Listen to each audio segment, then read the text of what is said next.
Assalamu alaikum wa rahmatullah jama'a, barkanku da zuwa wannan channel ɗin tawa. Sunana Maryam Biti, wato Hausa Social Media Coach, da nake bamu 'yan dabaru akan yadda za mu tafiyar da sana'o'inmu ko ayyukanmu da dai wasu al'amura akan kafar sada zumunta. Kar ku manta da subscribing, danna ƙararrawar sanarwa da kuma sharing.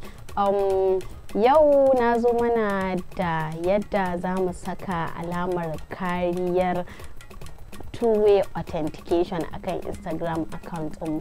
Kwanaki a wani video ɗina da ya wuce na yi mana bayani akan yadda hacking ɗin Instagram account yake. So idan ka saka alamar kariyar two-way factor authentication, za ka zamana account ɗinka is very secured, wato yana da kariya sosai da Instagram za ta baka, wanda idan wani yana so ya shiga account ɗinka wato zai yi login in, to sai sun turo maka wasu lambobi wato codes da dole sai ka sa su kafin ka iya shiga account ɗinka. Don haka wani ba zai iya shiga ba idan dai har ba shi aka turo wa codes ɗin nan ba. Ku biyo ni domin ganin yadda za mu saka wannan two-way factor authentication ɗin akan Instagram account ɗinmu.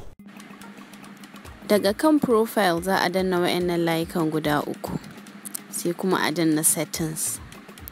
Daga settings sai a je account, sai a je security. Daga an danna security ga two-factor authentication na, sai a danna get started. Daga nan sai ka zaɓi inda kake so su turo maka lambobi. Nan mun zaɓi text message, sai mu jira za su turo wasu codes. Idan suka turo muku wasu code a layin number waya ko email, sai ku rubuta a nan.